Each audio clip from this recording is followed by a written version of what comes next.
Vous êtes un salarié qui a signé un contrat de travail qui prévoit notamment, que vous êtes soumis à un forfait jour. Souvent, c'est 218 jours. Dans ce cas-là, votre employeur doit quand même s'assurer que votre charge de travail, est, acceptable et raisonnable. Alors, le code du travail et puis les accords collectifs qui ont été, conclus et qui prévoient ces accords, ces forfaits jours, prévoient normalement des garanties. Parmi ces garanties, il y a généralement et notamment le fait d'avoir un entretien chaque année sur la compatibilité de la charge de travail avec la vie personnelle, sur la rémunération, sur le droit des connexions, voilà. Et puis, autres garanties, qui sont, prévues, il y a notamment l'obligation pour l'employeur de décompter les jours de travail que vous effectuez et notamment les jours de travail ou les demi-journées de travail. Il doit y avoir un décompte qui se fait. Imaginons que votre employeur, vous tient ces entretiens, sur la charge de travail, font un décompte de votre temps de travail et qu'il résulte à la fois de ce décompte, par exemple, que vous ne travaillez pas 218 jours, mais que vous travaillez plus, ou alors, vous avez dans les entretiens, annuels, que vous avez alerté votre employeur sur le fait que votre charge de travail est tout à fait insupportable, insurmontable et que ça devient difficile. Quelles sont les sanctions dans ces cas-là? Eh bien, vous pouvez invoquer l'inopposabilité de votre convention de forfait.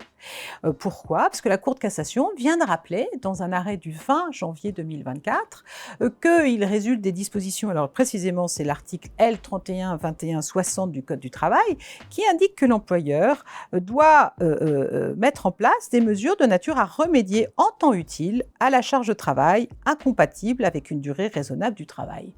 Concrètement, ça veut dire quoi? Ça veut dire que quand vous vous êtes, ému, quand vous avez exposé à votre employeur que vous aviez une charge de travail qui, est très compliquée, difficile à surmonter et que votre employeur n'a pas mis en œuvre de manière contemporaine aux alertes que vous avez lancées, donc des mesures pour remédier à cette charge de travail insupportable, eh bien vous pouvez invoquer donc la violation des dispositions que je viens de viser et vous pouvez invoquer le fait que votre convention de forfait, eh bien, ne s'exécute pas, de manière qui vous est opposable. Eh ben, la conséquence de cela, c'est quoi? C'est que dans ces cas-là, vous pouvez dire: «Le forfait jour, ne m'est plus opposable et appliquez-moi le décompte des heures supplémentaires, classiques pour tous les salariés».